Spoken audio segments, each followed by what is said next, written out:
Welcome everybody, and we're on this show again, listening to me and all the real news that you need. And we're gonna get into this right now. Let's get it.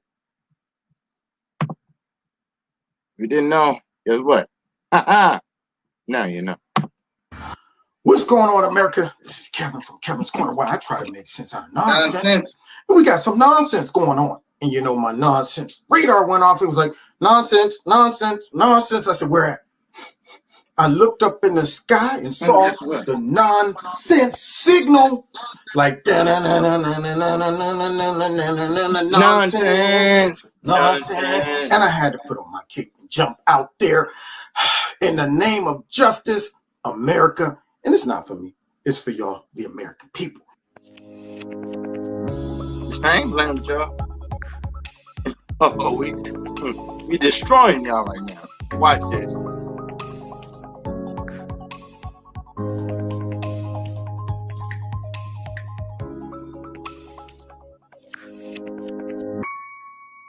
This video is brought to you by Extreme Tees. Click on the link below. Make sure you put Kevin in the promo code and you'll get a 20% discount. Is that right? Now, welcome to Kevin's Corner, where I try to make sense out of nonsense, which I spoke of in my opening. Now, we all know folks done lost their mind because they scared that RGB is going to get replaced by some evil, diabolical, crazy, I guess, judge that's appointed by us. And once Trump appoints that judge, I guess, the big fear is that she's going to, get on the Supreme Court and just start unraveling all of our rights. Now, before we get into this, I'm going to let you know, it is not folks that are conservatives that are trying to unravel civil liberties and people's rights. In fact, that's why a Supreme Court justice is very important to us, because we know that if activists get hold to the Supreme Court, if activists, social justice warriors take over the country and have power, they will actually get in your personal business and start demanding that you do this, do that, can't say this, can't go this place, can't own this, can't drive this, all of that stuff. And that's why we think it's important to have a particular person appointed to the Supreme Court and not an activist. But anyway, that's neither here nor there. So let's see if we can go through some of this and unpack it. Now, other day, President Trump, he heard about the sad news and he was caught off guard, and he has such a wonderful, genuine response, even though the liberal media cannot give it. Everybody likes him appear to be human. They want him to be evil. I guess it was going to put the mic in his face, tell him now he's going to, man, so I don't care nothing about that old chick. I'm glad she gone. You know what I'm saying? Hey, yeah, I'm about to get 3 Supreme Court justices. Bam! Eat your face, Ruth Bader. Welcome. But that's not everybody. Let's check it out. Yeah. Say what? She just died? You just what? Wow. Wow. I didn't know that. I just, you're telling me now for the first time. She led an amazing life. Amazing. What else can you say? She was an amazing woman. Whether you agreed or not, she was an amazing woman who led an amazing life. I'm actually sad to hear that. I am sad to hear that. Thank you very much. Not the just, I mean, the background music was not placed in there. It just happened to be playing in the background as he approached that reporter. And I said to myself, it's like the moon and the stars all came together perfectly. I couldn't have wrote that better than, say, a movie script. It was wonderful. But now we get the creepy, sleepy, sloppy, slimy, sleazy Joe and his response. Let's check this out.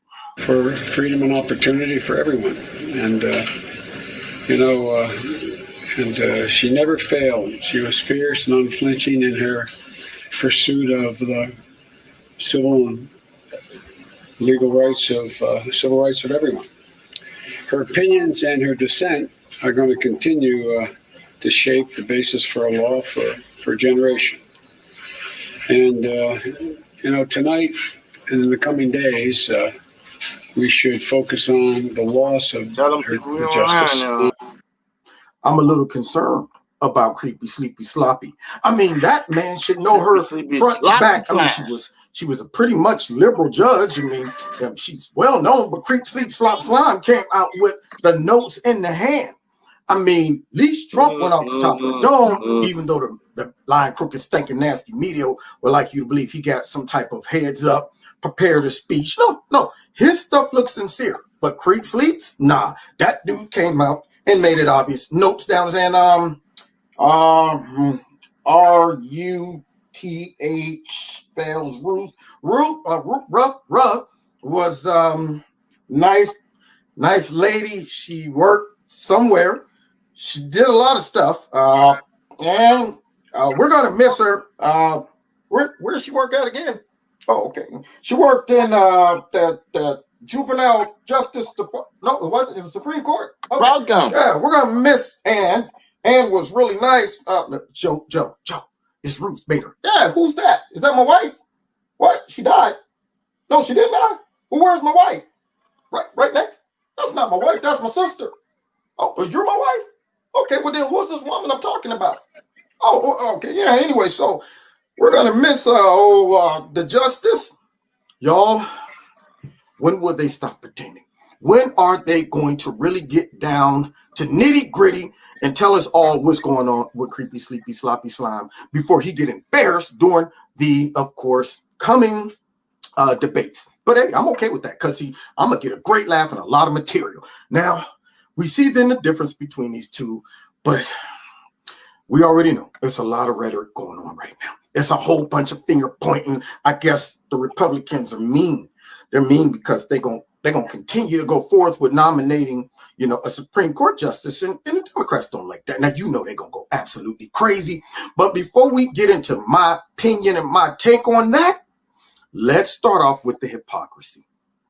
But senators, I'm sure you also know there's inconsistency on the part of the Democrats' arguments. Democrats argued 4 years ago that there should be a vote. And I'm going to quote something that you said when you were running against your predecessor, Republican Senator Kelly Ayotte. This is we're going to lift something now from a debate that you had, and here's what you said.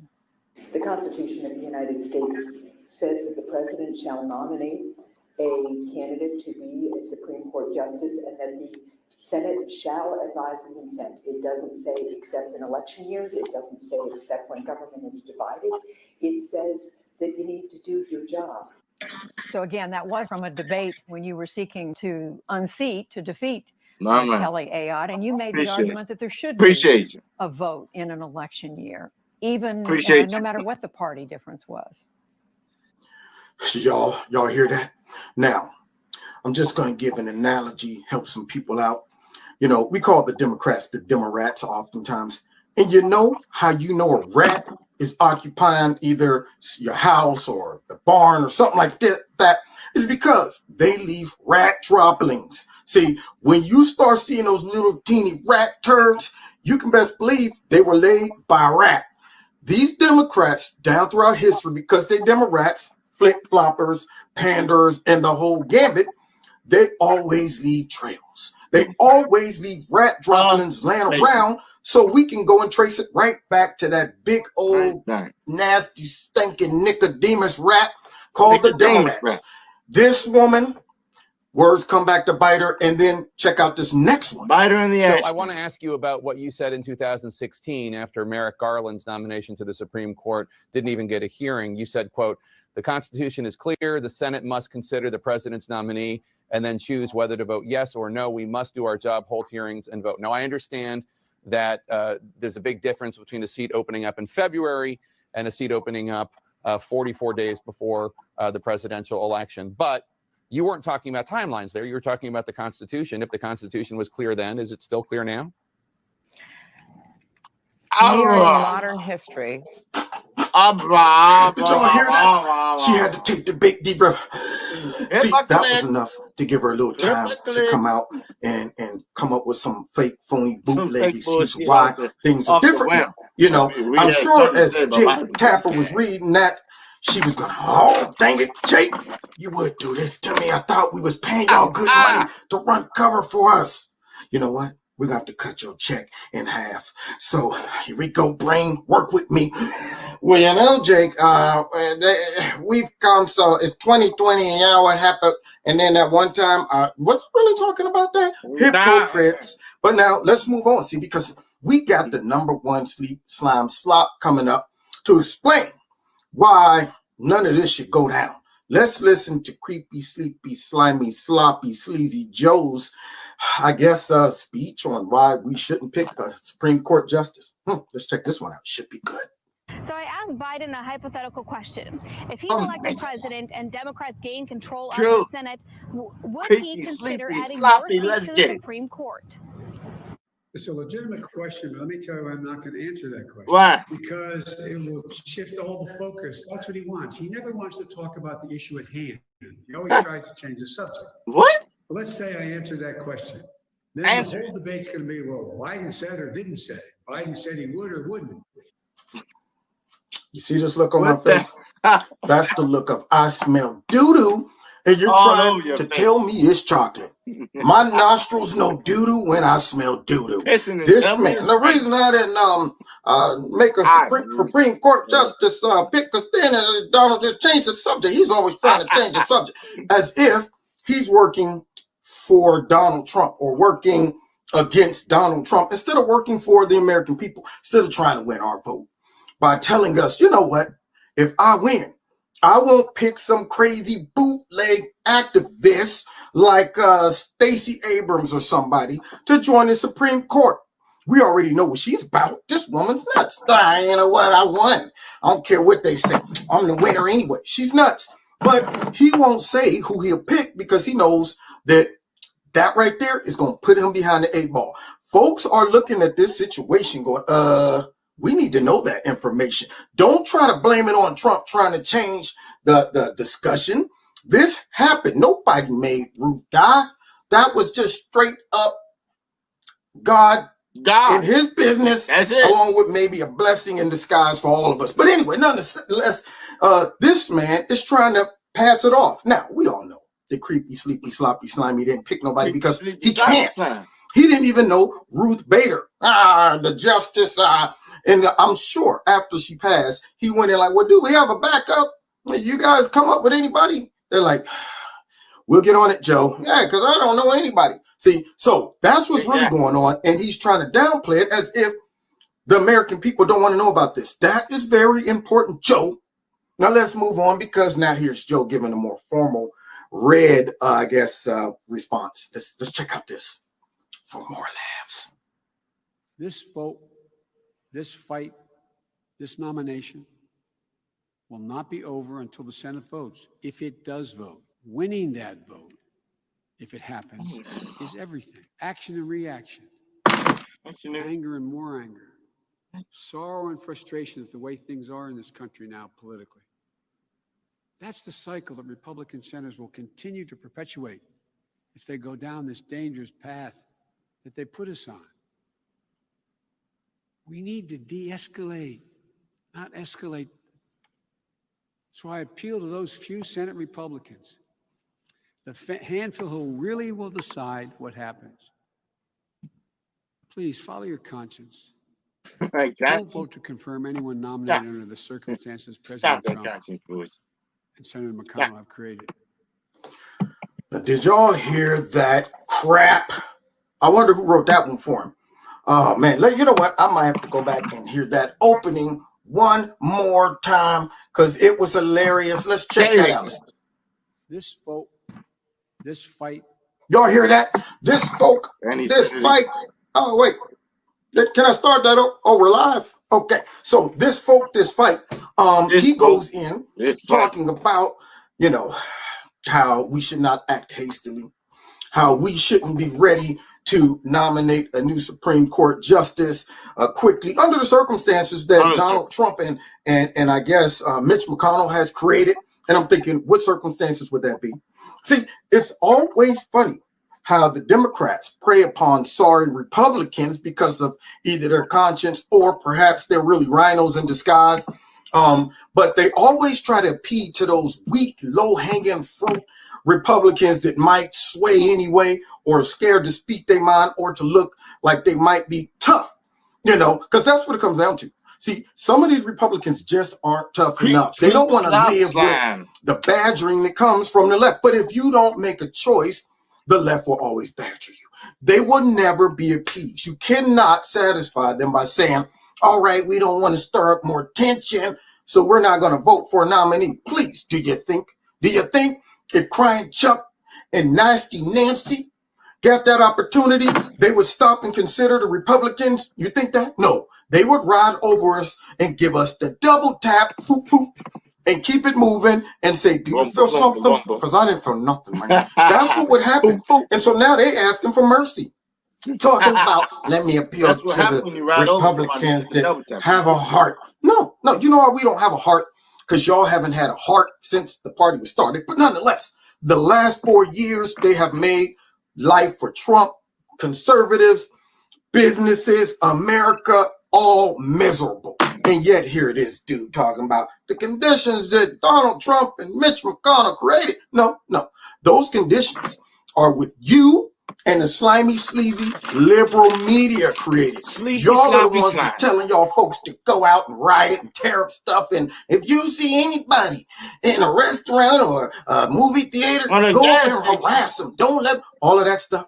Nobody's doing that but y'all. Y'all are the ones that get on TV all the time, calling everybody a racist, sexist, xenophobe, Hitler, Mussolini, you name it.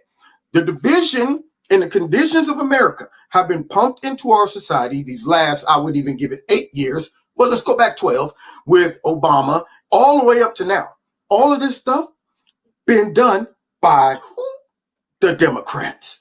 And now they want mercy. Man, why y'all got to pick them? And want to cut a deal, y'all? Maybe we could work it out where if y'all... No. Because we don't trust terrorists. We don't trust nothing that y'all say. Now let's move on. We can work it out. He kind of pivoted. And he got to try to get back on track because, see, they had a plan. They were just going to ride it all the way out to the end, focusing on COVID. And, Donald Trump killed 1 zillion people and all of that stuff. But now...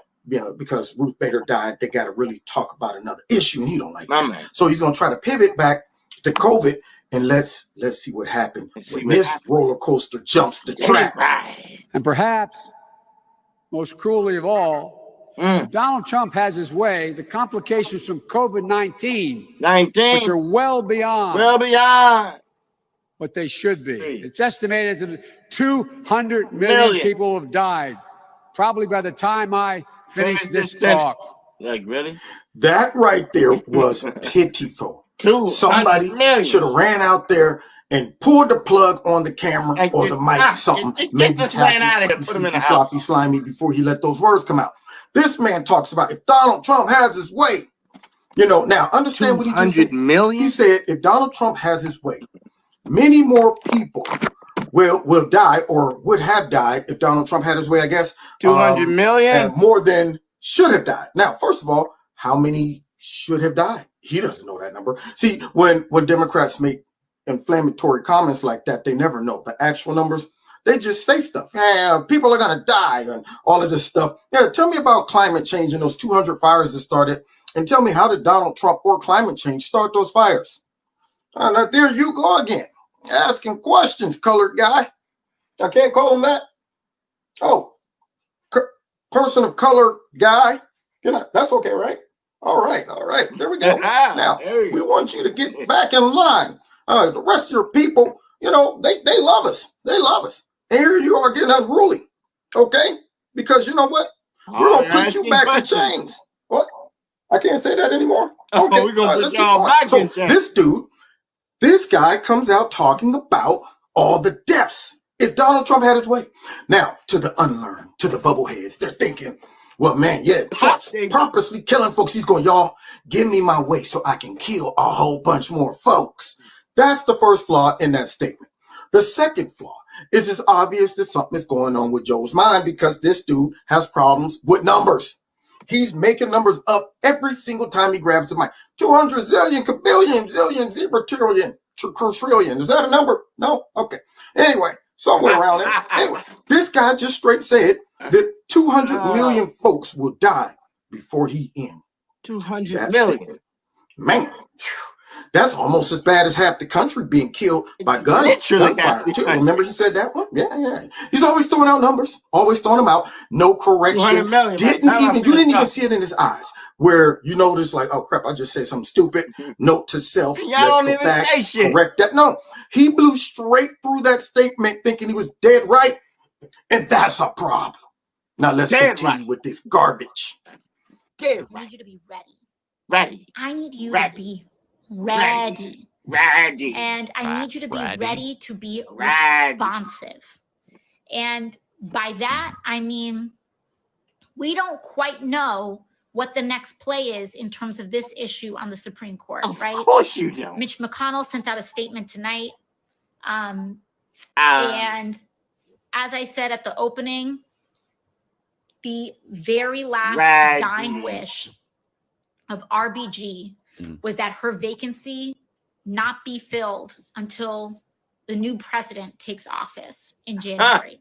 That was her dying wish. Tonight, Mitch McConnell.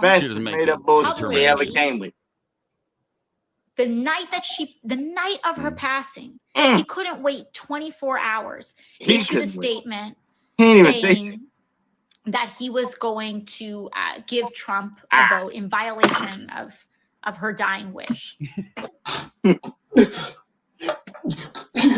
That goddamn violent, goddamn.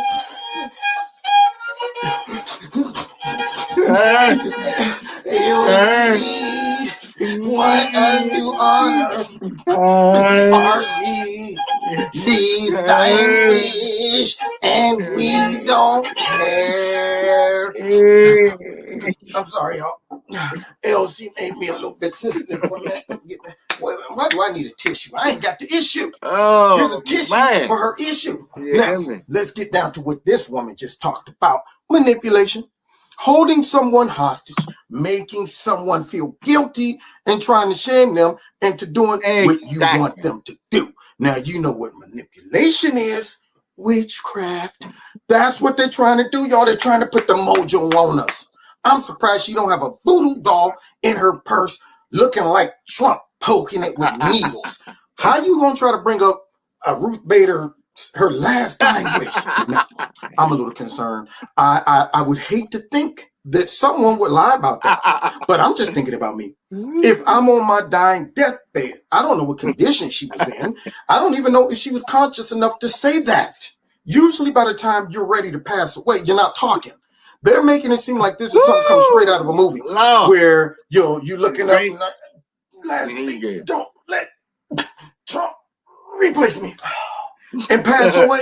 Right. I don't know. I've seen a lot of people die. They were not sitting up talking, murmuring, or anything like that, right before they passed away. And even if they were, last thing on your mind probably won't be just don't let Trump replace me. For the simple fact, we have overwhelming evidence of her talking about how things should work, even though the Democrats have come up with the new rule, meaning if someone that is affectionately loved by many have a dying wish, that must be honored, period. Forget the Constitution, forget the law, all of that stuff. There's a lot of mothers out there whose sons are in jail, prison. My baby shot up about 20 people and he got life.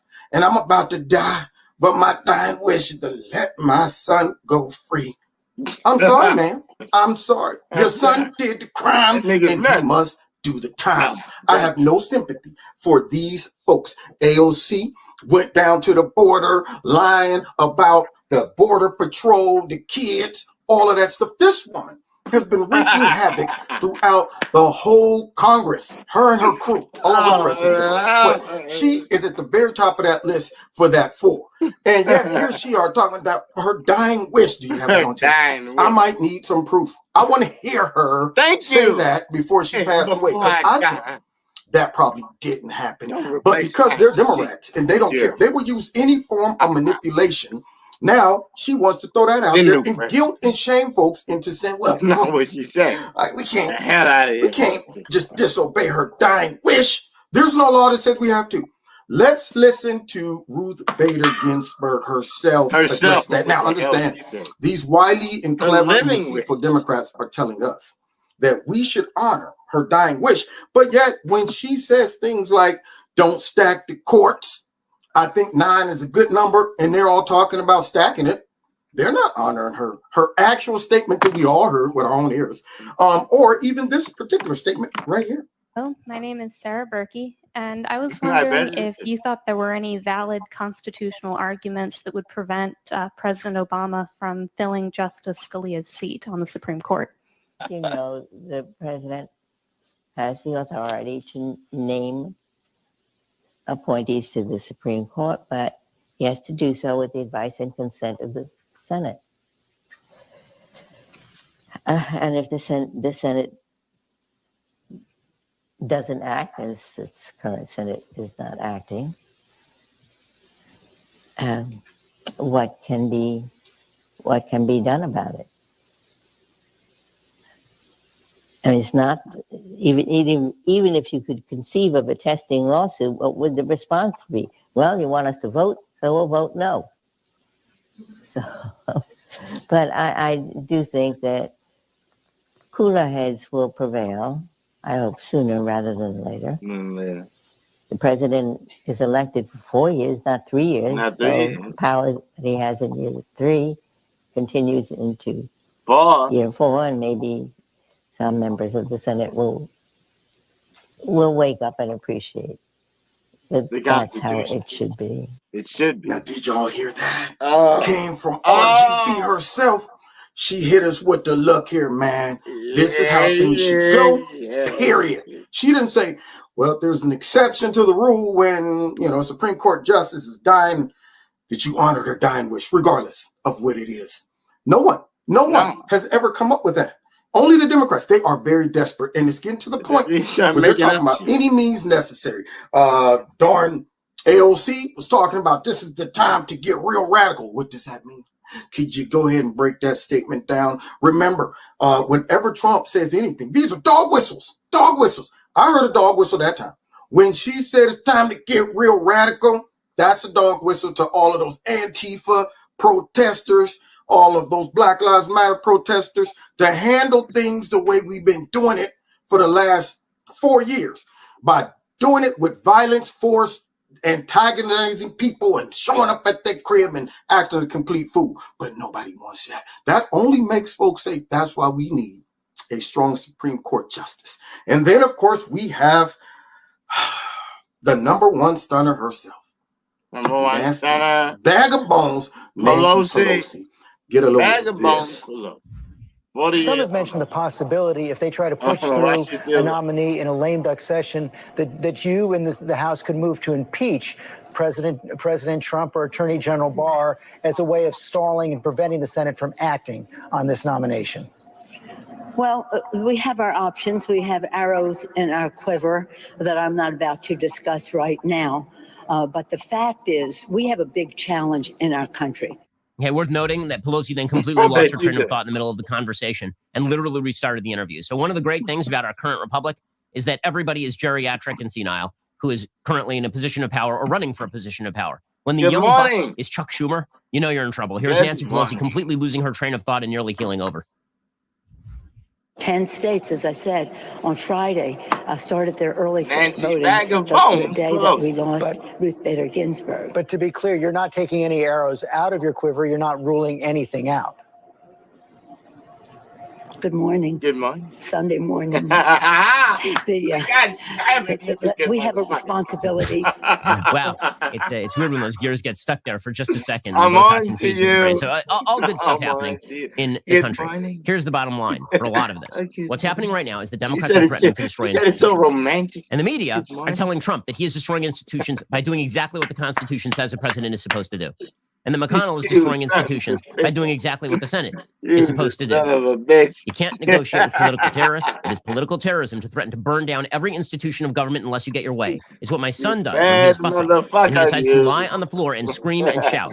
He does not get what he wants. He goes to his room. There is no In fact, it is significantly more important that Republicans now put through a justice simply to make the point that Democrats cannot threaten to burn down every institution of constitutional government because they don't like the outcome of the system. Did y'all hear Bag of Bones? Monkey mouth, mush mouth, mouth. Get money. Talking about some. We have lots of Oh my errors God, in the bag. And now George Snuffleupagus tried to throw her a hint, a talking point, trying to scare Trump by talking about impeachment. Now, how crazy. Good morning, bitch. I saw Trump the other day talking about. the hell They're out of talking here. about impeachment. I wish they would. I wish they would. That would be the end of the Democrat Party as we know it. And yet these are all the folks always talking about, our norms, our justice system. Trump's always trying to violate it. As Ben Shapiro was saying, they're the only ones doing that. They're the only ones trying to change the rules mid-game. They're that person that playing Monopoly and coming up with all kinds of stuff. Now, wait. When you roll and you go past go, that really means go back the other way. You don't get like the 200. You got to go back the other way. That when they say don't pass, you know what I mean? And then the parking, there's something in the book that say when you land on the free parking, you got to give the person to your, what am I, on your right? Up there, on your right. You got to give that person on your right all your money.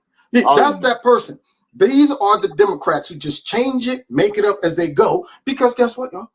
All of that stuff don't matter to them. The Constitution don't matter. I'm sure during the COVID outbreak, instead of ordering toilet paper, they probably ordered copies of the Constitution. Like, I'm going to wipe my butt with this. I'm sure they got a big old mat on the floor when they come in their cribs, and it's the Constitution. Wipe their feet on that to keep it moving. I'm sure when they go to blow their nose, they're like, whoa, put that tissue down. Here, use this Constitution. See, that's what they're about. And now here she is talking about some, yes, everything is on the board and that table. But what really stood out was the time lapse that took place in her brain. Full-blown reset. It rewinded. Talk to me, bro. Talk to me. Yes, talk to me, good morning. Sunday morning. What? Where am I at? Where's my liquor? Because I can't really get started unless I have a fifth of liquor. Anyway, but I think we got a person who can clear all this up. Someone they trust enough. Maybe can set them all straight concerning all of this hubbub about the next pick for the Supreme Court.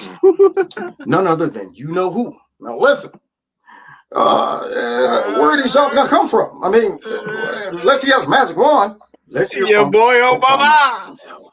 The Constitution is pretty clear about what is supposed to happen now.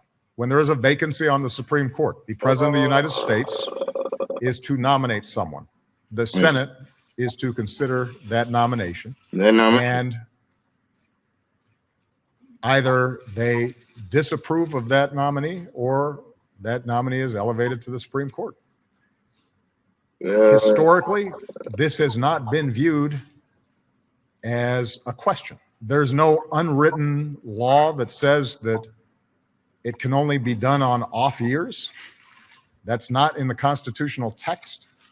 I'm amused when I hear people who claim to be strict interpreters of the Constitution suddenly reading into it a whole series of provisions that are not there. There is more than enough time for the Senate to consider in a thoughtful way the record of a nominee that I present and to make a decision.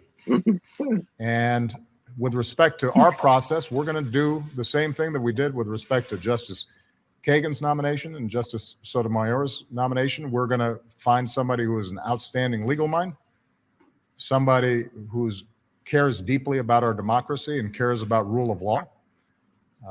There's not going to be any particular position on a particular issue that I'm trying to tell you, determines whether or not I nominate them, but I'm going to present somebody who indisputably is qualified for the seat, and any fair-minded person, even somebody who disagreed with my politics, would say would serve with honor and integrity on the court. Well, now, that's going to be hard to overcome. These wonderfully stated arguments by Obama himself. Are they going to call him a liar? Now, we all know he is, because there was a time when he was talking about the riots in Ferguson and saying that they were looters and vandals and all of that stuff. Yeah, and they need to be prosecuted. But then, of course, now that it's politically convenient, Trump shouldn't be sending in our troops to stop all of this violence. Same type of violence was taking place in Ferguson, where he said that these folks are thugs. But now, they're peaceful protesters. So we already know he's a liar. But the problem, like I said in the beginning of this video, when you're a Democrat, you forget you leave rat turds all over the place. And in this application, those rat turds are video footage of all of these hypocrites saying exactly the argument that we're saying right now, which is it's the president's job, duty, and the Senate to fill that seat. And I know that the babies on the bus is going to go wah, wah, wah. I already know. They're already doing it. I already know folks going to be losing their mind. They're already showing up at Mitch McConnell's crib acting a fool. No telling what these knuckleheads are willing to do, because what this is done, throwing a whole monkey wrench in their plan. Right now, you know that Supreme Court justice seat is one of the most important things to those guys, because that is how they get their legislation done, because they don't have great ideas. Their policies suck. No one wants to vote for them. So what do? As soon as we get a chance to pick a Supreme Court justice, let's get an activist. Somebody with an axe to grind. Somebody who grew up as a kid always saying, I'm going to one day become a Supreme Court justice. And when I get bigger, I'm going to make sure that there ain't no boys or girls, and that all the kids should be taught in the schools of stuff that they shouldn't be learning and all that. Yeah, that's what they would do to get their will across. And that's why I don't trust them. And that's why I'm saying, Republicans, don't you listen to this crybaby mess, the rhetoric, the guilt, the shame, the outrage, the threats. Forget all of that. Okay, this time for war. You want to play rough? Okay. Say hello to my little friend. All right. If it's something worth fighting for, it's this. This right here could change the course of America. And so they need to put the foot down, and all those rhinos who's questioning whether we should vote or not. Man, I hope somebody rival them right now. And I'm not talking about another Democrat. I'm talking about somebody in your area that actually supports the Republican Party and President Trump. You need to get rivaled. If you sitting there scratching your head like, what should we do? Don't want to look bad. Well, just think about it. What would they do? You think they cut us some slack? No. We've seen that these last 4 years. They are out for blood, and they play for keeps, and it's time for us to do the same thing. Yeah. Now, you've been listening to Kevin and Kevin's Corner. Don't forget to hit like, share, subscribe, and the notification button. Follow me on Facebook, Twitter, Instagram, all that good stuff. The links are below. Check out Extreme Tees. Put Kevin in the promo code. You get a 20% discount. And if you want to donate to Kevin and Kevin's Corner, feel free. And subscribe. This video. We'll see y'all next time in Kevin's Corner. God bless. Yep. And that was just Kevin's Corner. I got something else to check out. Let you check out this, and you're going to see what's going on next right here on your boy, DJ Vision. My name. And let's get into this.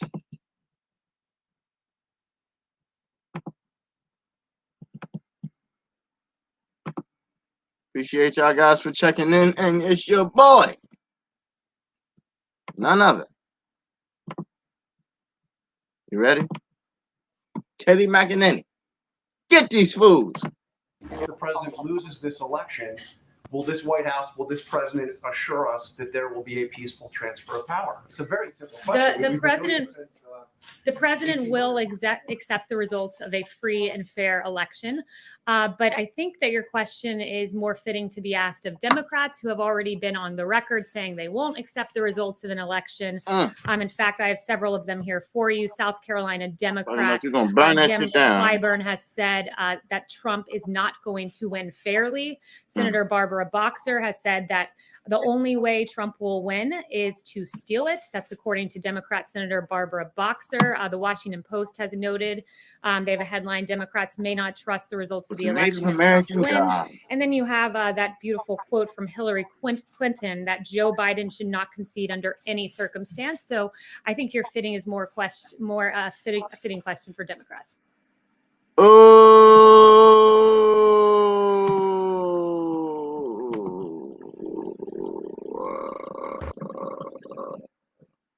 Amazing.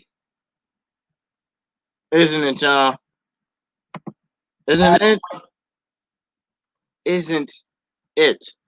I'm not even gonna burn you with gut feel, which I should, but I didn't look at the whole situation with what he said yet.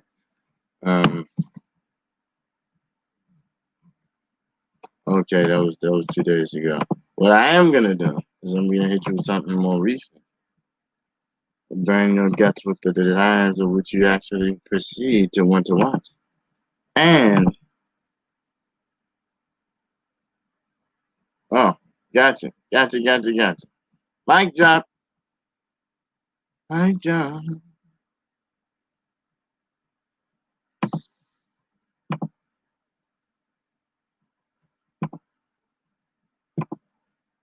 Can you hear me? Can you hear me? Can you hear me? Can you hear me? Mic drop. Just making sure. But yeah, she did definitely drop the mic and step off on that one. And that was slight because she actually said more after that. She said that Don Lemon said, we're going to burn the whole whatever the heck down if blah, blah, blah, and yada, yada, yada. You know, basically, if we don't get our way, we're going to burn down the whole Senate. Don Lemon said that. You know, so she definitely dropped the mic on that one. Like, for real.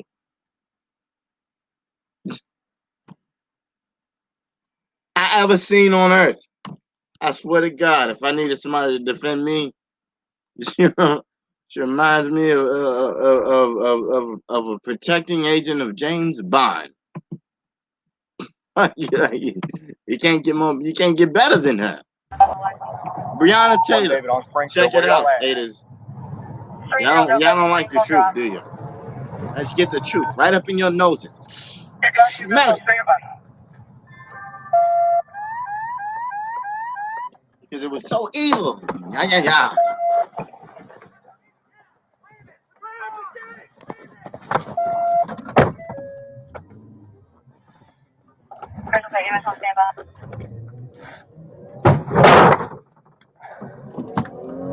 So did I hear a gunshot?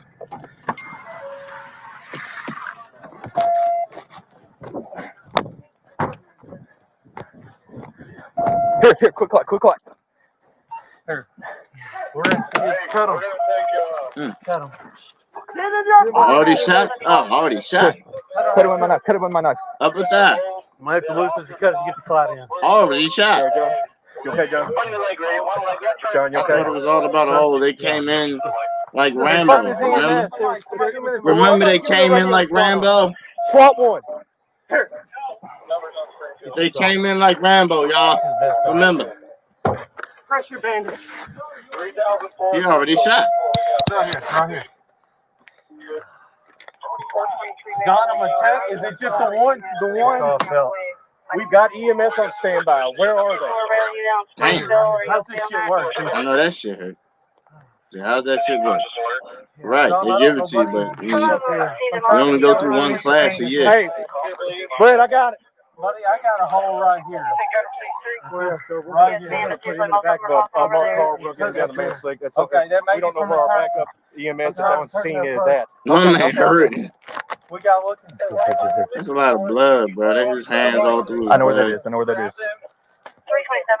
This is the officer who got shot by Breonna Taylor's boyfriend. Here, take my fucking life. Here, take this. John, I'll call. I'm trying to make sure. Blood all on the ground.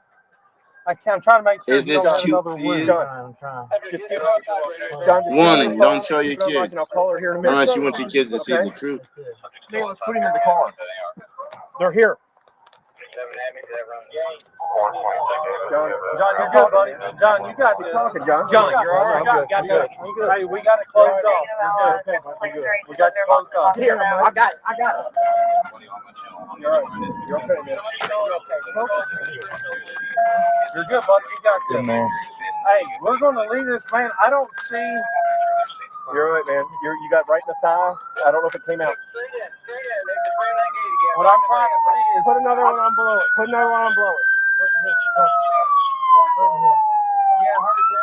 See, what I would have did, I would have cut his pants. I would cut his pants. That's what I would have cut his pants all the way down. I would give no fucks about his style. Well, they did cut his pants. Good. Good. I'm trying to get pressure on this shit. There you go. Put pressure on that one. Hey, he reaching for something. He reaching for something. All right, you're good. Hey, we got it closed off. We got to have it off. Bring the sergeant down. Man, as I tell everybody over and over again, it's funny how the individual that shot our police is still living, but the one who didn't shoot our police is dead. It makes you think how that happened. 1, 2. Here, just lift him. Grab under his arm. 1, 2, 3. Cover him. Let's go. Obviously, somebody was a human shield. Mike, get out of the fucking way. Stay down, John. Go. You can go a little faster. Go. Go.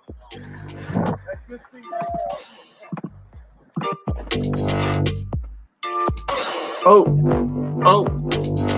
only here, only there on the TatumReport.com and DJ Vision Bonnet channel. Holla at your boy. Law enforcement. Yes, I am. Need more? I'll give it to you. But I need y'all to understand when truth comes, and it doesn't come in angles in which you want to be cute about it. Nobody ever said nothing about truth being nice to you. Truth caring about your feelings. Truth caring about what you thought. Truth caring about what social media said. Truth is truth. And that's the sad part about truth. Truth is called truth. It didn't ask you what social media said. It didn't ask you what your feelings was talking about. It didn't ask you what you hoped the situation was going to be. Truth is truth, regardless of the facts. Truth, facts, overrides your feelings every single time. Because if the fact that is you're dead, your feelings don't mean shit because you're underground. I'm going to keep telling y'all that till y'all understand. For people who deal in life and death situations every day, truth doesn't care about your feelings. Realize this every day. Period. It doesn't care. It just doesn't care. Truth don't care about how you feel. Truth don't care about what should have been. Truth didn't ask you what could have been. Truth didn't say if this happened and that happened. Truth don't care. It just don't care. Truth will never care about your opinions, your feelings, your emotions. Get out of your right side of your goddamn brain and use the left side for one moment. And realize through the middle of your right and your left, it's a situation that happened. And on the left side, facts will never stop existing. Remember these words.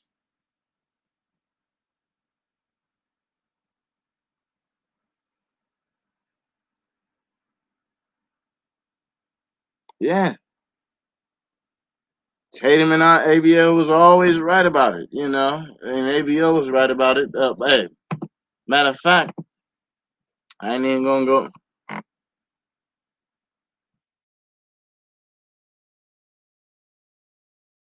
I'm just gonna go to the transcribes.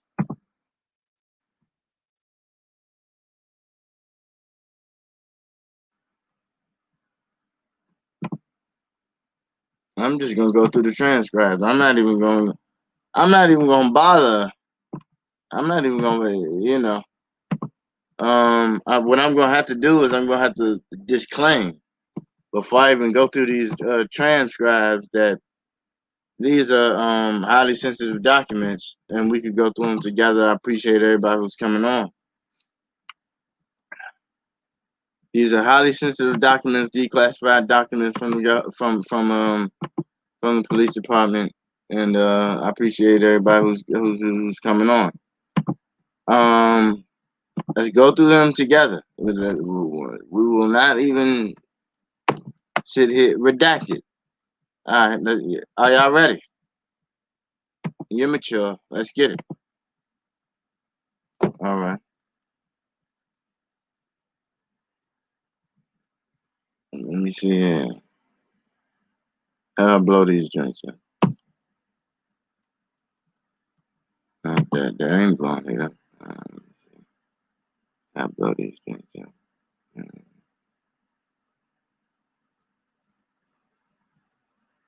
Oh, there we go. Okay. Transcribe. Okay. So we got several. Got the car.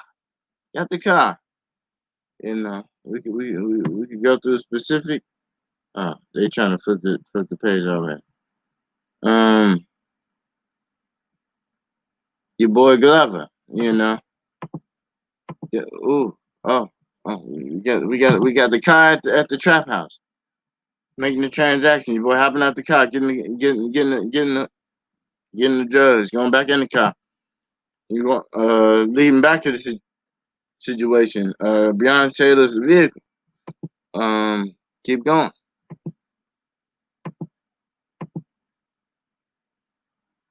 Don't mind me that I'm flipping through it. If you want to read it, I said I can't talk to you on the phone, but I will tell you exactly the reason why, specific reason why. She should tell you where your money is when you got money at the house. I tell you exactly where it is. See, these are literally transcribes of transactions. It ain't up to me to believe. It's not. Forget my feelings. My feelings have nothing to do with the story. Holding your fist up with a communist symbol in the streets with red symbols. Negroes don't even understand that came from Germany. You stupid shits. You want to talk about black power? That's literally from a white communist party. Germany. Hitler would be proud of you. Proud. Where do we want to go? Read it. Read it. Who's that? Domo?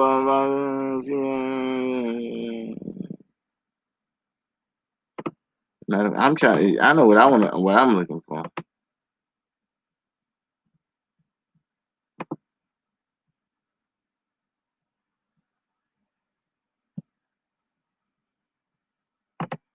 I'm looking for the recovery pages, which they found. I plowed through this one.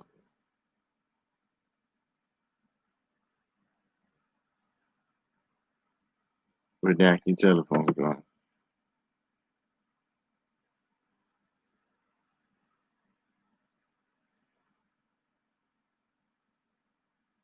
Dang. You put everything where y'all gave it to her. Y'all, while we have it. I'm basically reading it and also letting y'all see. Give y'all a couple seconds to read. But yeah, this is the information. Yeah, it may not be cool, it may not be what you want to see, but redacted up.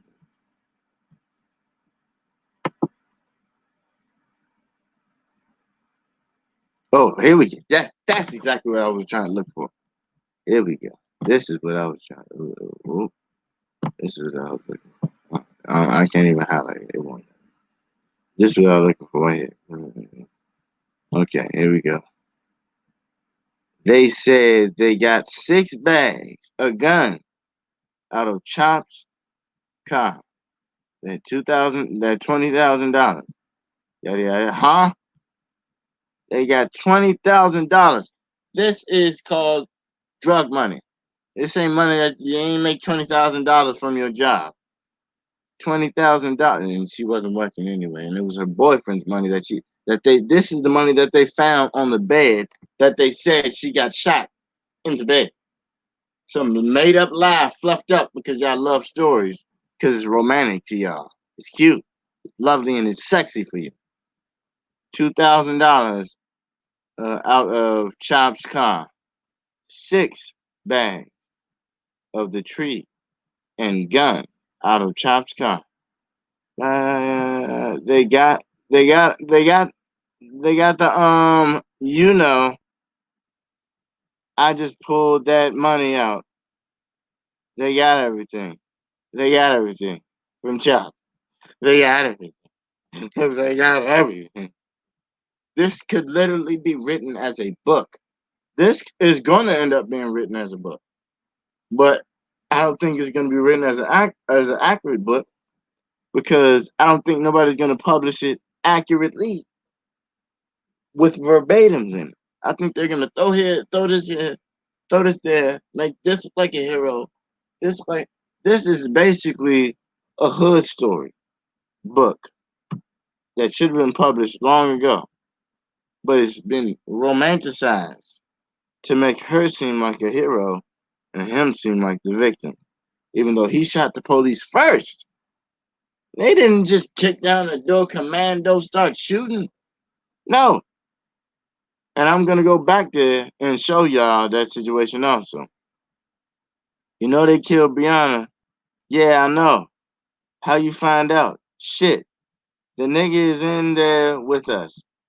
Who in there with y'all? The nigga Walker. Yeah. Is that who shot her? Who shot her? The police was coming to hit her house. He shot the police officer. He shot the police. They're saying he shot the police officer. They're literally snitching on each other. He shot the police officer. I ain't say it. Social media ain't say it. They said it. They're locked up. They said it. The transcribes. They said it. The people involved. They said it. It ain't got nothing to do with your feelings and your emotions because what you thought when you read Instagram and Facebook. Get your head out your ass and realize situations that are going on. Now, back over here. D Ballman's mom. D Ballman's mom gets on the phone and says, what did they charge y'all with? The candy store? D Ballman's mom said, possession of cocaine. Did you hear about her girls? Did you hear about that girl? Did you hear about that girl dead? You hear that? You hear about that girl dead? That girl dead. Talk to her about that. We ain't make that up. Yeah. You remember Walker? Yeah. That was her boyfriend too. Yeah. D Ballman's mom laughs. And says, Chops tore up ain't D Ballman says to his mom, crying, fuck you mean? That money in her name. That money in her name. That money is in her name. Everything in her name. Right? Now it's over. We fired up. For real. They killed Breonna. Mama said, lock my phone up. They took my phone. Then she said, get on a Gmail and lock my phone up. How you did that? Log it. Find my iPhone. You can lock it up like that. Lock it up so they can't get it in. I said it back, so they can't get in it. To lock her phone up so they can't get in that Gmail. They killed Breonna Taylor. I'm sick about that. on the news, they said they didn't know if Walker shot at the police officer. See, they already talking about what the news and the social media put out. During the transcribe, during they talking shit. They already saying on the news. They don't even know who shot who. And y'all niggas out there burning shit and acting like y'all know something. Because y'all some dumb motherfuckers. Let's get into this. He shot the police. He shot the police. Period. He shot the police officer. That's what Mama said. So what? So what was they going to give a warrant to chop the drug dealer? Next page. The police officer knew more than what the nigga think he knew.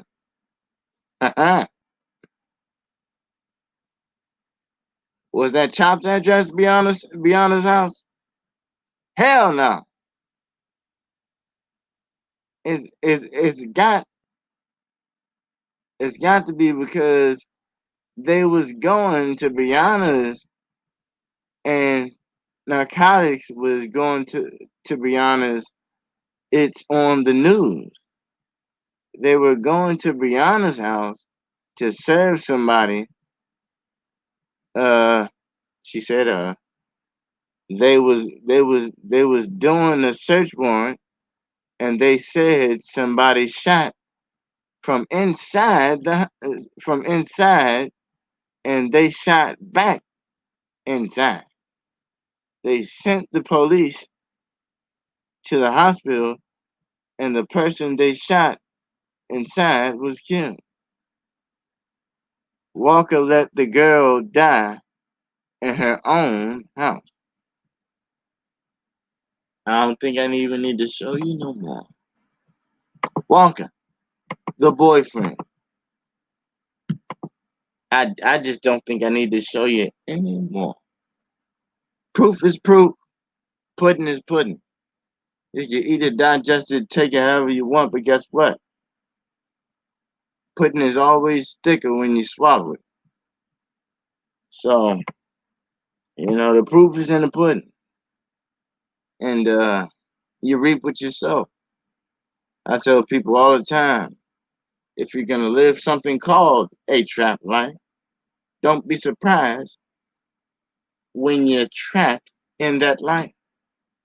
Because the trap life ain't never said the escape life. The trap life says trap. T-R-A-P. Trap has no semblance of getting out. There's no symbols of any trap in any lifestyle. Rather, if you want to make it a metaphor or not, allows you to get out. Your emotions don't have nothing to do with the trap because you don't live that trap life. And if you did live that trap life, you already know for a fact the trap life keeps you trapped. It's only 3 places you end up in the trap: jails, institutions, or death. And if you got a problem with that, stop living the goddamn trap life. Period. Don't have a boyfriend that's in the trap life and you invite him over. Don't hop on the phone and make sure your boyfriend that's in the trap life is good with the sale. Don't be involved in the trap life. Make better life decisions. Period. It's not even, it ain't nowhere deeper than that. And people like to make it deeper than that. That's it. If I have a daughter, I'm going to teach her who to hang around, what to hang around. Your wisdom is who you hang around. Your wisdom of how you live your life in God is who you hang around. I'm not going to be trying to rush up on my boyfriend and he's duking it out with the police. I'm not going to be boom, boom, boom. And my boyfriend, I'm not going to teach my daughter that. I'm not going to teach not going to teach nobody that. My sister, I'm not going to teach nobody that. Period. I'm not going to teach my loved ones that when your boyfriend get to duking it out with the police, you go over there and get in the way. Push him into if you don't get your ass in a goddamn apartment. Period. He should have no business even shooting at him. And if he dies, so be it. You live. You alive. It wasn't his fault. Period. You made a dumb decision messing with this young man. You get in that house, lock the door. Let him have a duke out. You want to duke it out with the police, let him duke it out. He ain't getting back in that apartment. That's your apartment. I taught you better than I'm your daddy. You made the dumb decision to come over there. He got 20,000 on the goddamn bed. He's gonna die in that hallway. You stay. You lock that door. You go back in the apartment. You let him go out there. You lock that door. That's it. Love is not an excuse to die in the arms of a dumbass, and he's still alive.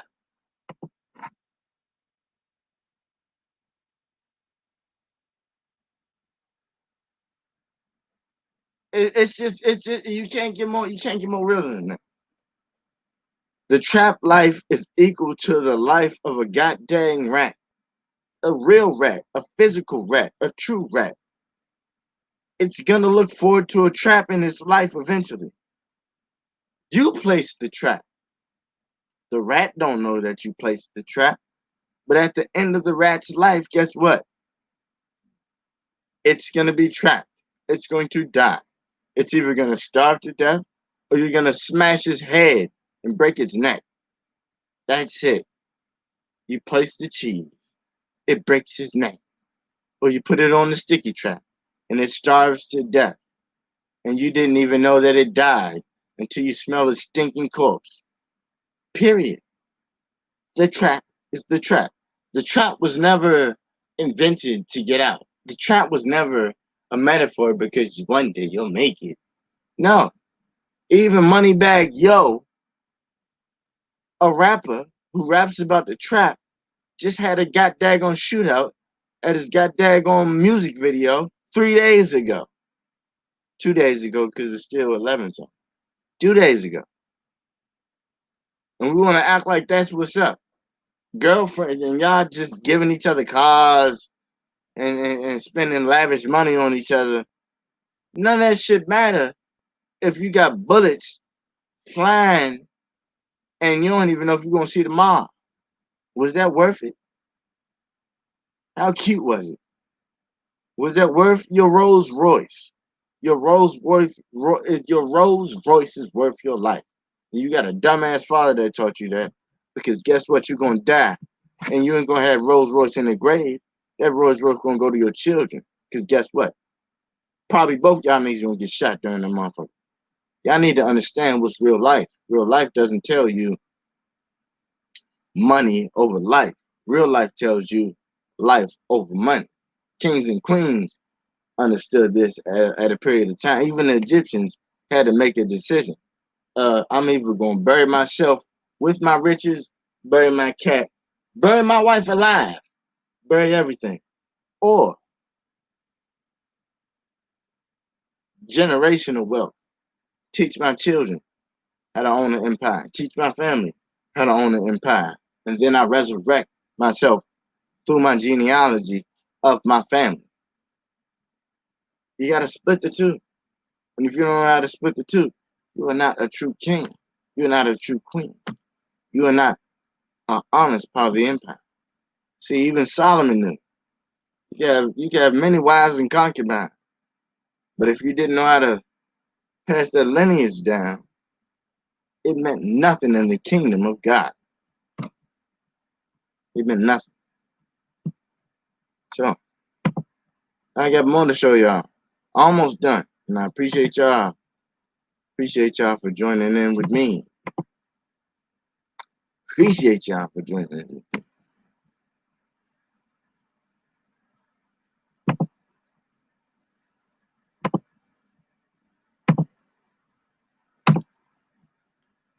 Y'all ready? Let's get into this.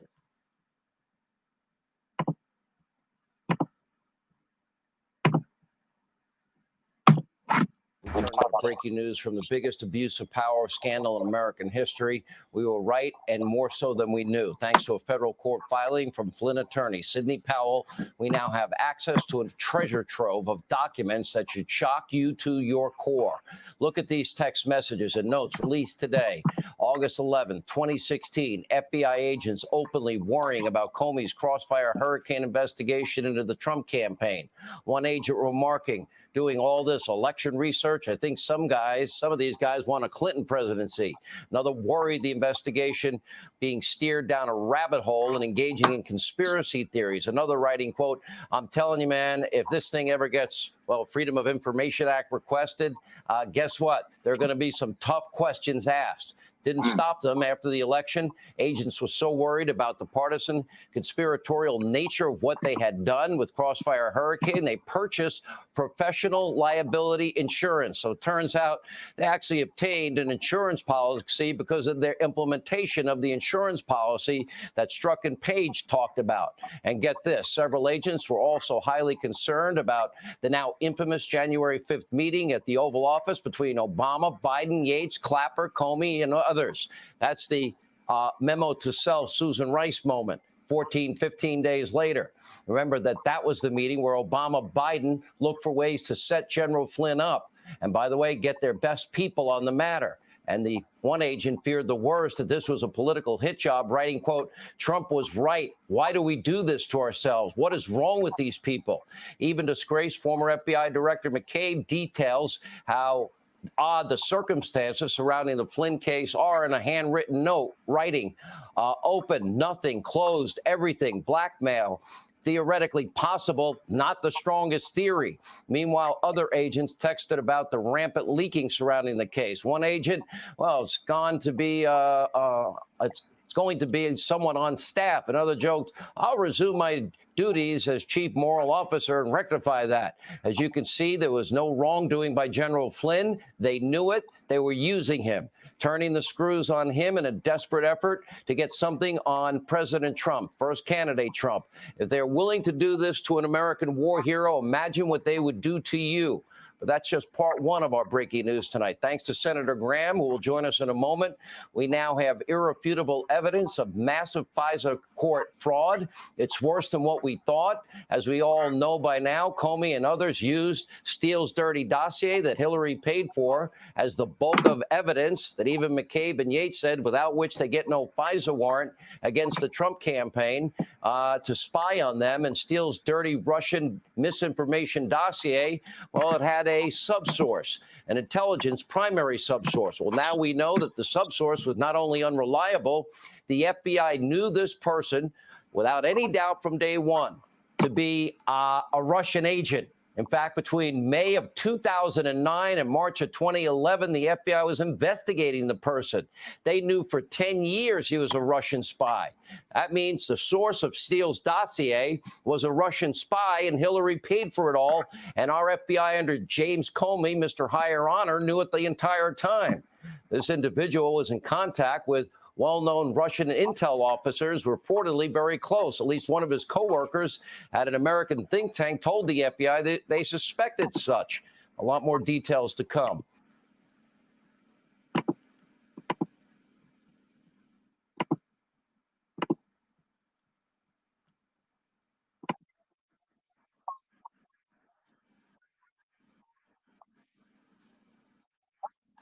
I just can't let it play.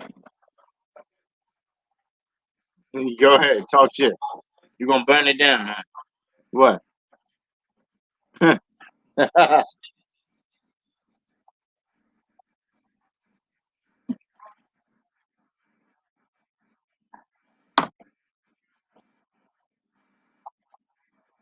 Might as well play it. This is my guy. My guy.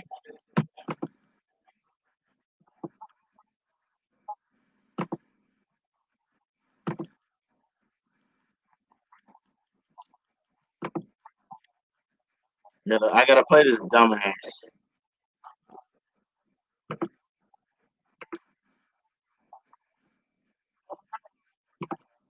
Who tried to guess? No, of course it isn't.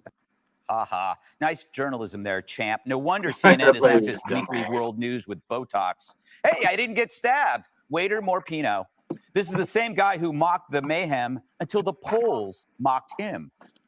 Democratic cities are in chaos right now. Is this what you want from Joe Biden? And they're going to take your country away, and they're taking down the statues. And crime is rising as they defund people. Do you hear this? It's so bad. The rioting has to stop. Chris, as you know and I know, it's showing up in the polling. They just so they the stats, just the crimes, the victims, the torch as soon as the polls hit, they don't you want to exist switch it up until the polling says so. Worse, after forever denying provable violence, they still scream about an imagined hell that will come if Trump does X or Y. But these apocalypses never come unless they themselves create them, meaning they use their premise of a future Trumpian hell to validate the actual hell their own business model creates. They envision Trump destroying society, but they're doing the real work, excusing the real chaos, which happened. Here's a summary.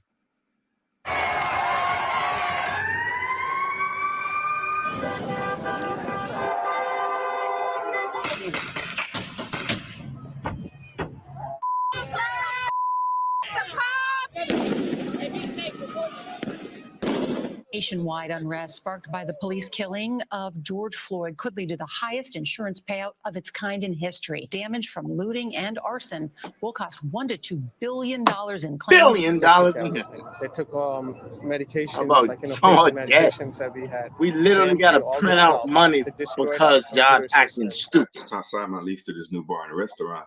This was like a dream. In the last 48 hours, everything just disappeared. Black owned. When I came to the U.S., I was 15 years old. My family was really poor. Now, I'm sorry if you made a business in the United States. It's gone. As crime surges, citizens flee cities, and the police resign, we know what's coming.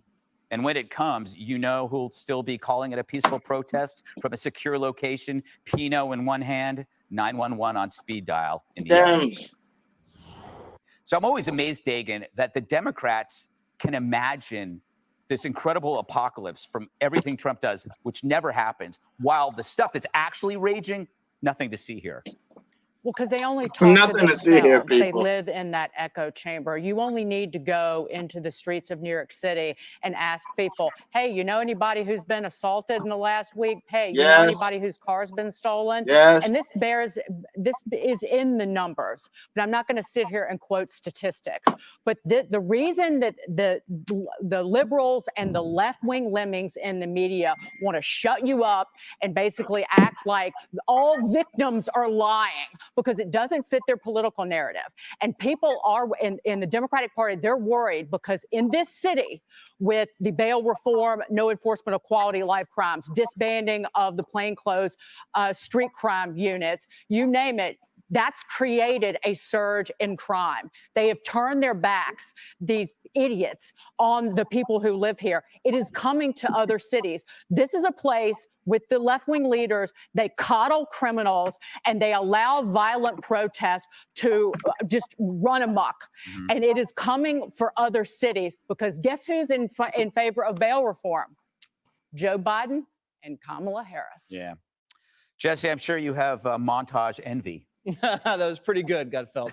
I did like how Lemon used that as an opportunity to say he was recognized at dinner. I don't know if you guys caught that one. That's true. In New York City, imagine.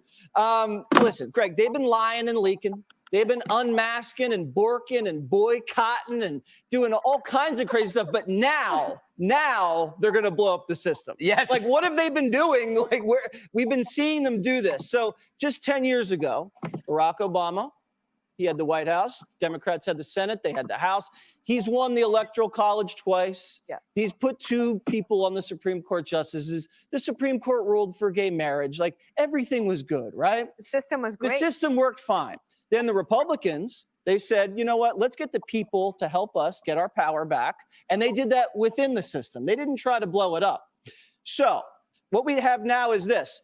The Democrats are like a football team that keeps losing, and they want to blame the rules.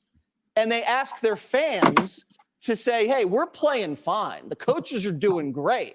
It's the rules that are causing us to lose. And the stupid fans, AKA Democratic voters, they're going along with it. They're saying, yeah, it's the rules. It's not the terrible players and the coaches. What do you think, Juan? What Jesse just said. Well, before I get to Jesse, let me just say, you guys talk about, anarchy, chaos in the streets, and I think, wow, Donald Trump has nothing to do with this spike in hate crimes under which You didn't president? loot my neighborhood. Oh, Donald Trump. How about this? What does the FBI? First you have to Hang link on, it, Juan. You hang have to on. link Let me finish. What does the FBI say is the number one threat? Domestic terrorists in the country, white supremacists with their guns, out $2 billion in cruising, damage. provoking Did that cause peaceful $2 billion in damage, demonstrators. Juan? No, you guys I don't guess the want to hear montage this didn't work. I because tried. it's just so plain to everybody That what a was white divisive president. supremacist fires. What a Okay, here you go with blaming the goddamn president. You're gonna shut your goddamn ass up.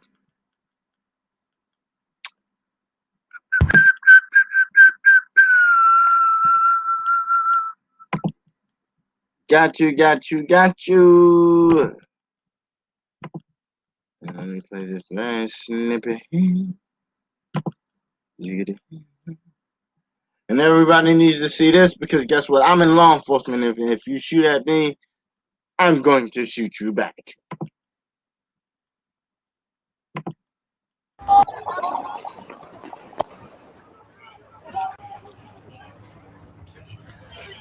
Shots fired. Shots fired. Officer down, shots fired. 2 police officers shot in Louisville last night after protests erupted over the Breonna Taylor case. Both are in stable condition. The suspect is in custody. This is every week now. Every week it's an 2 ambush. minutes past Every the 10 week. a.m. Eastern Time hour on the East Coast. I'm Sandra Smith. Good morning, Trace. Sandra, good morning to you. Again, good morning, everyone. I'm Trace Gallagher. Anger and frustration boiling over in Louisville after a grand jury indicted only one of 3 officers in the police drug raid that led to Breonna Taylor's shooting death back in March. That one charge for wanton endangerment. Officers fired multiple times into Taylor's apartment, killing her during a drug raid. Kentucky's Attorney General says her boyfriend fired one shot at them first after they broke down her door. Hi, DJ. All right, and welcome back to Spring with Autumn. How are you doing, DJ? Tough time. I'm doing all right though. I always gotta keep my head above water. But Hang on a second. I think I've got something going on back here in the background. Let me see. Hey, I've got 2 things pulled up here. Queasy. I tell you.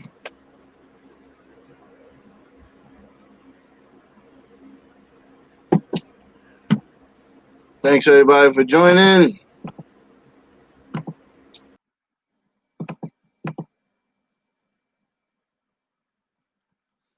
She'll be back real soon and real quick, but in the meantime, appreciate everybody for joining. Like, follow, share, and subscribe to DJ Vision Bonnet. And also, like, share, follow, and subscribe to Black Spring without him. And goddamn, yes, I am. All right, looks like we got her back. And here we go, diving in once again. For some reason, I seem to duplicate myself. What a mess. Well, gotcha. All right. So what's on the docket for this evening, sir? Well, we was going through a few things earlier. We was going through the Breonna Taylor documents from the office, from the Tatum Report .com, the actual transcript, and so I was going through that. I was actually reading the documents and going through them, and people were thanking me and and blah blah blah, because obviously people don't understand the facts versus their feelings. Their feelings tell us, obviously, we know she shouldn't be. They watch fake news. She shouldn't have got shot. Fine, I agree. In a perfect world, nobody gets shot. In a perfect world, but she shouldn't have been in the hallway when her boyfriend was shooting at police and actually shot the police. So I also had to play the video in which the police got shot. That video came out, Tatum Report, YouTube. I played it earlier, and I also play it again so people can see. But nevertheless, it's just a situation in which people need to realize it's not never one person's fault. Hop off the bandwagon of blaming one human being. Once we get that and have accountability in the Black community, we'll grow. But as soon as we lose accountability, Black people are always innocent. The white man is trying to get us. And then you'll never fix nothing. You'll just be a dumbass in a situation full of messed up situations. And then you'll, like we say, 2 officers just got shot last night. So you got to figure out which side are you on, and one of them were Black. Black Lives Matter. So you need to figure out which side are you on, you know, because obviously nobody understands what side they want to be on. I'm going to tell you the truth. I'm going to tell you the truth. It's getting too serious out here. These people with these emotional overloads, they're going to perish. You know, it's as they say, it's time out for all the emotions and all the crying. People are gonna start losing their lives for real, unfortunately, because I think that this election could be the ticker. I think this place is about to implode, DJ. I really don't. We can't keep going like this. You understand what I'm saying? It can't. I agree. So I'm gonna go ahead and play that video. And once the officer was shot in the leg, which everybody says the officer wasn't shot, the officer it never happened, and they just shot and then blah blah blah blah blah blah. That's fine if you feel that way, but facts don't care about your feelings. I'm sorry. It just won't happen like that. It never will happen like that. You know. So here we go. Yeah. What a deal. What a deal. On David on Springfield, where y'all at? 3007 Springfield Drive. Hey, got you just on standby.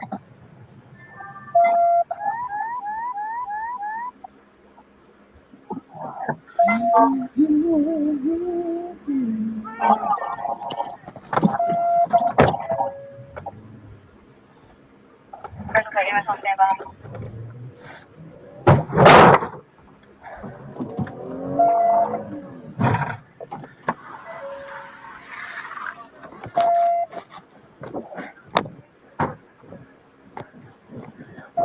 Here, quick clock. Here. We're gonna just cut him. Just cut him. Here. Cut him with my knife. Might have to loosen if you cut it to get the clot in. Here, John. You okay, John? John, you okay? Huh? Yeah. The fuck is EMS? There's 30 minutes away. Somebody give me the radio with SWAT on it. 30 minutes SWAT away. EMS. Get this off. Get his vest on. Pressure bandage. Right here. John, I'm gonna check. Is it just the one? We've got EMS on standby. Where are they? How's this shit work? They don't even teach them how that shit works. John, I don't know, buddy. It's up here. I'm trying to slide underneath the thing. Hey, obviously they need better training. So defunding them don't mean nothing. Right, you're gonna put him in the backup. I'm on call. We're gonna get the man slick. That's okay. We don't know where our backup EMS that's on scene is at. Okay. He hurting. He reaching for stuff. I know where that is. 327, are you okay on that? Somebody give me a light. I just need a light. Here, There's blood all on his hands. John, I'll call. I'm trying to make sure. All on the ground. I'm trying to make sure he don't have another wound. John, just give me your phone and keep it unlocked, and I'll call her here in a minute. Okay? Man, let's put him in the car. They're here. Gotta cut it with a knife, Gene. John, you got to talking, John. John, you're all right. Got good. Hey, we got it. He hurt. He hurt. We got you closed off. Here, I got it. That blood all on the ground. You're good, buddy. You got this. Good, man. Hey, we're going to leave this, man. I don't see. You're right, man. You got right in the thigh. I don't know if it came out. What I'm trying to see is. Put another one on below it. Put another one on below it.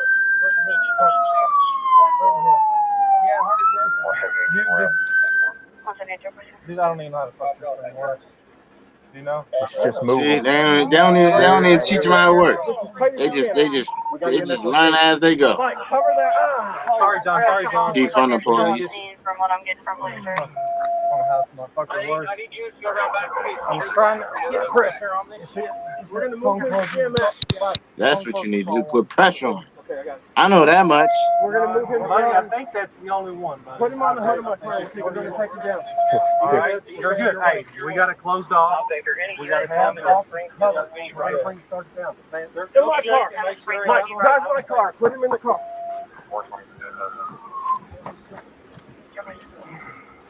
I'm going to grab his legs. Put him in the trunk. Put him in the trunk. Put him in the trunk. One, two. Here, just lift him. Grab under his arm. 1, 2, 3. Let's go. Cover him. Let's go. Cover me. I'm with you. Stay down. Mike, get out of the fucking way. Stay down. Go. You can go a little faster. Go.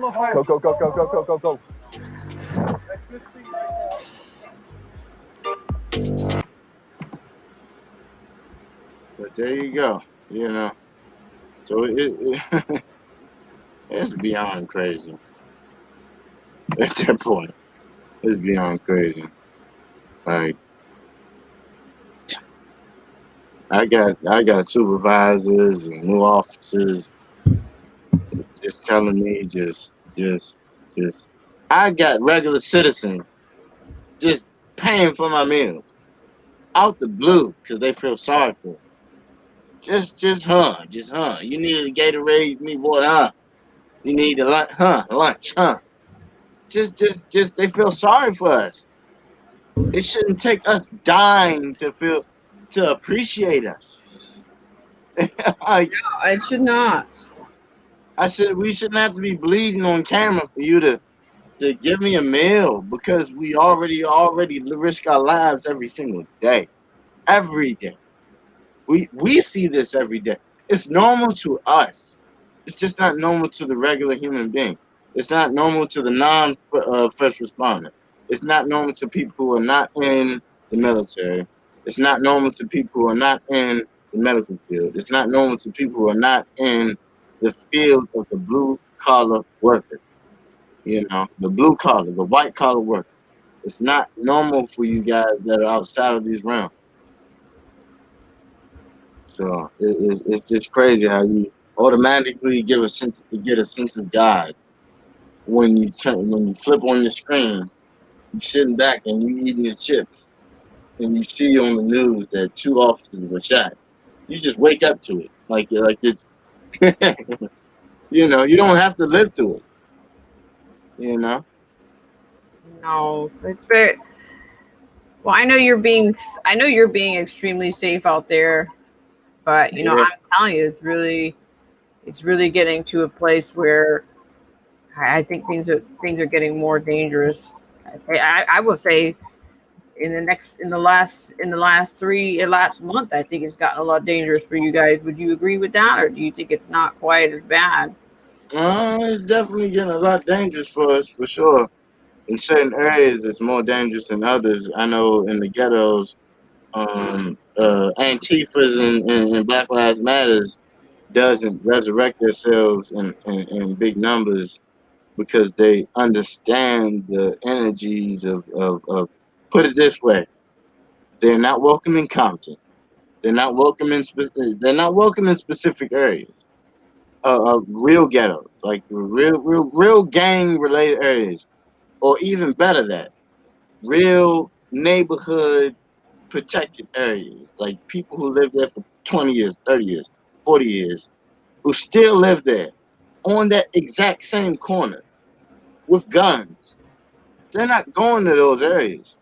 They will die just pulling up, talking that mess, knowing dang well they may have a cartel situation going on at their house.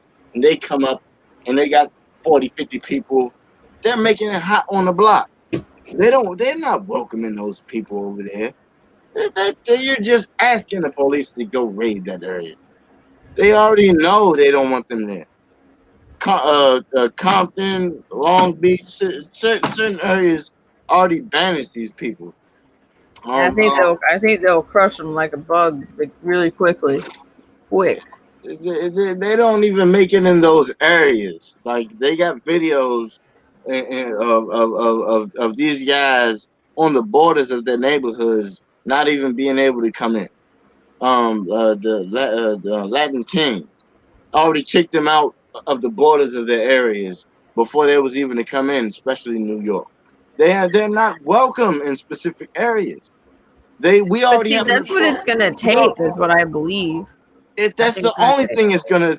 And the funny thing is, that's the original process of the gangs. The gangs were meant to protect the neighborhoods.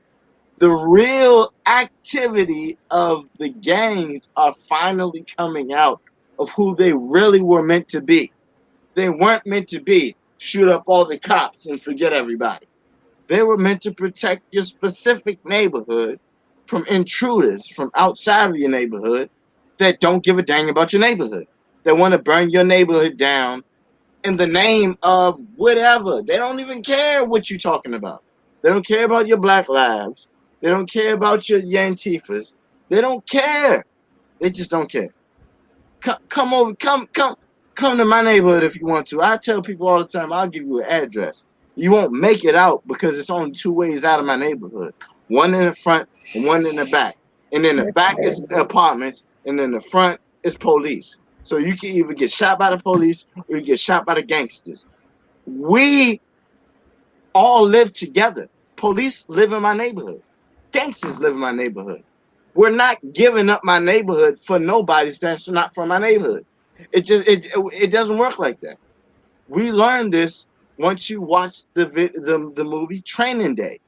If you ever watched the movie Training Day, obviously he died because he thought he had more authority over the neighborhood, when all he actually had to realize at the end was obviously the neighborhood had more authority on him once he turned his back on the neighborhood. So once you turn your back on the neighborhood that you claim you're protecting, you have no luck. It's nothing you can do.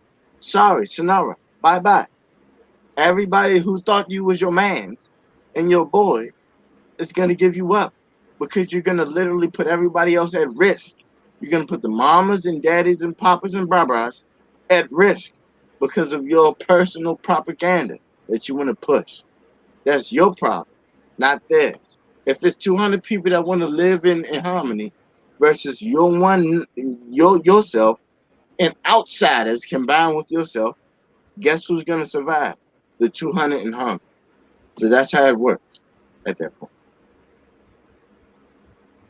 You know, and some people have to realize that it's not about the news. It's not about the social media. It's not about what's being pushed, because the sad part about it is, and what I realized, and I hope and promise to God that this doesn't be, this is not taken down, because on Instagram they already taken down pieces of, they already today was the first day that they denied.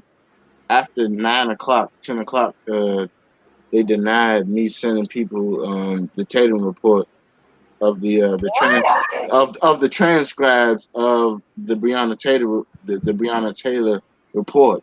They denied the me sending it, and also they already denied it on Facebook.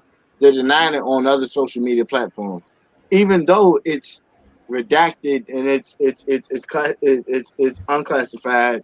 Is verified, and it came directly from the police department. Facts don't matter at this point. If it doesn't fit their narrative, It just don't matter. It's facts. Well, they're gonna do whatever they want to do, and I would stay on it. That's all I can tell you. I mean, it's just, and that's why I don't waste my time. I mean, I'm gonna be honest. I've been quite frustrated with YouTube, because they're up in the ante on this stuff. I think they're even, some of these big platforms are going to be, I think October 1 is supposed to be a big, I think they're going to do a purge. I mean, some of these big platforms and that's my birthday. Is it? Yeah, October 1st, baby. I think that might be a big day for purge. Yeah, they trying to redact it. They're trying to make October the big purge, the whole month of October the big purge situation, because it's October. It's a mask season. So I'm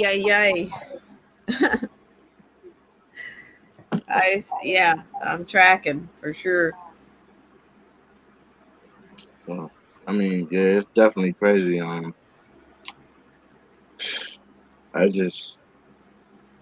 know where it's gonna go from here. You know, it's getting bad. It's getting too bad. Like I said, I don't think things can continue the way they are. I really don't. No, me neither. I mean, you already had some undercover police shot at with last week with AK-47 pistol. They didn't even hit nobody because AK-47 pistol with untrained arms is highly inaccurate. Only 3 rounds hit 6 rounds hit the vehicle, and they didn't penetrate none of the officers. There were 2 officers in the car, in an unmarked vehicle, and they shot at point blank range and missed. That tells you the accuracy of a AK pistol for everybody who loves their Draco. Furthermore, this is an every week incident. Every week, it's getting thinner than every week, but it's an every week incident. Several officers have got shot in the face. Several officers, at least 4 in the past month. 2 in Compton, 2 outside of courthouses. It's time to stand up. It's time to stand up. I will be getting in contact with several officers in jurisdictions from all over, and combining forces, making basically community allegiances with everyone, so we can understand when the police are not doing wrong and we have wrongdoers trying to resurrect revenge on police. We could already have these people in jail in soon time without having to have a hunt down for months. Furthermore, nothing is cool about posting a video or videos of officers getting shot. Ain't no brownie points. It's not what's up. It's not what's happening. And trust me, if I'm ever shot at and you posting a video, you won't last long. It's not even going to be a long discussion about that. I have more action than talk. Some things got to change. Something got to change soon. Fast. And the worst part about it is Trump has already passed some legislation to make sure these suckers and losers.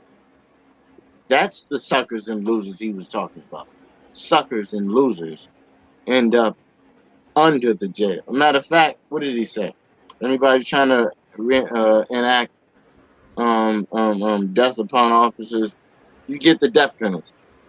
You die. You die. So Come on if you want to. If any of our brothers and sisters die in arms, or even don't die in arms, but you tried to kill us, definitely, you won't be able to get out of jail and do it again. You won't be able to make posts in your videos. You won't get no gloat, no clout, no none of that. None of that social media glory, fame. We shooting that down to the pits of hell, and that's gonna be on you. But thinking that you was gonna get away with that. But like I said, appreciate everybody It's trying to get them together. I mean, it's what do you call them? What do they call them? Punks. These punks. Cowards. Punks. Cowards. I mean, in my mind, I really honestly think every day, like, how do they think that they're courageous? How do they think that that's courageous? Targeting people who are not targeting you. I could see if it was individuals that were showing up to your house every day, stomping down your doors. That's not the case. Trust me, I know. So, and then even better than that, I sent videos to real gangsters of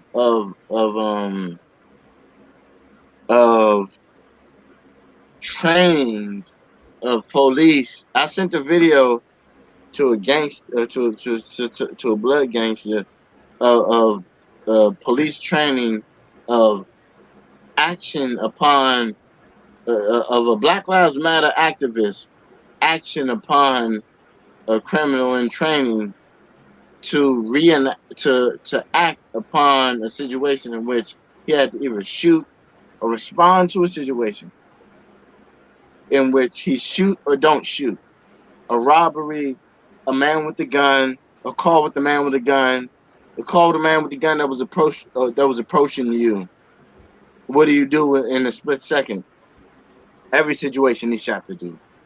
In all three situations, he was hiding behind the car with the gun. He shot the dude. He came walking up to the police, didn't listen to none of his commands. He shot the dude. He in every situation he shot the dude. And then the response that the gangster gave me was, well, I guess you're right. A split-second decision. So even the gangster realized it wasn't the police fault. So if he learned that, just watching how it works, he put his brain in he put himself in that situation as if he was the police, and then said, okay, if a guy hiding behind a car, I'm telling him put his hands up. He got a gun. He hiding behind a car. He not listening to none of my commands. And then he walk up to me with the gun. I'm not going to wait till he get point blank range to me to shoot me. I'm going to shoot him. It's not no discussion.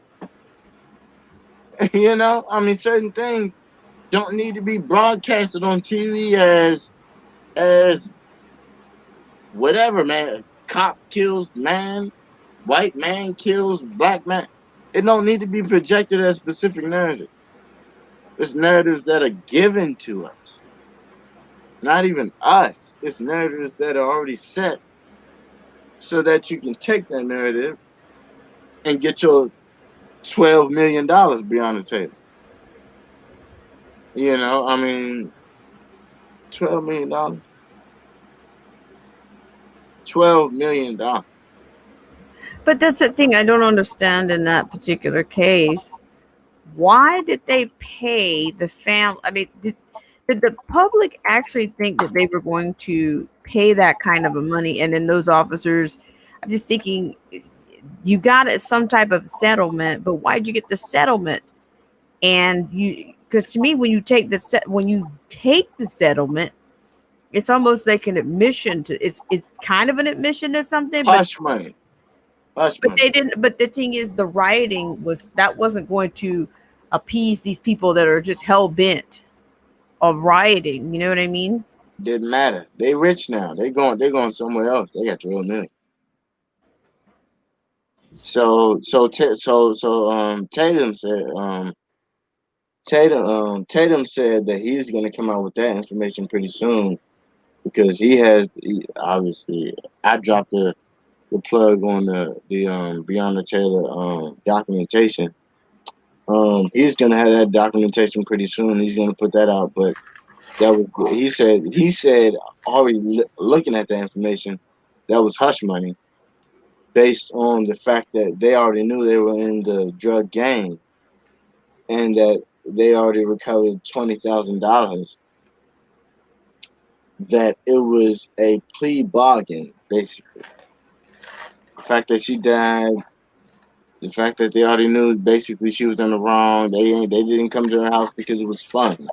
They came to her house because they knew she was involved since 2016. So certain people understand what is what. Certain people don't care, and they're gonna react a certain way anyway. But that's basically the situation that happened. As soon as that information comes out, I'm gonna post that here. I'm gonna announce that as information and not as opinion and all this other stuff, so it doesn't get taken down. But yeah, I'm gonna also have to post that on different platforms other than this, just in case it gets taken down. We are at war, my friend. Pretty much. You know, it's about that time. So it's getting crazy, but it's already crazy enough. Yeah. Very crazy. But you know, I'm happy to know a police officer. Yeah. I don't know any police officers locally. I don't think so. But I know. Well, the one guy that I knew, he was a security officer at one of the pharmacies, and then I think he's been out since. He was an older gentleman, and he's been out since the COVID-19. Yeah, a lot of them, they yeah, I know a lot of those guys, they usually just, once they get situations like that, they just say, oh, well, we're just going to take the furlough money and keep it moving. Yeah, I'm already old. I ain't got to work. I just started working just because I want to work. He's a former Black Panther. He is. Yeah, I know. It's a few Black Panther guys that's in the DC area because they got a headquarters out here. You know, he's up in age, but yeah, I tell you, wicked times. Yeah. Wicked. But I appreciate everybody who joined in. Thanks so much, guys. Thank you. DJ Vision Barnett and Black Spring with Autumn. Check her out. Like, follow, share, and subscribe. Check us out pretty soon. We'll be back on probably tomorrow. One of us will be back on. But we'll definitely have more news to hit you up with.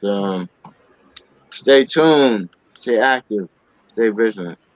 Appreciate you guys.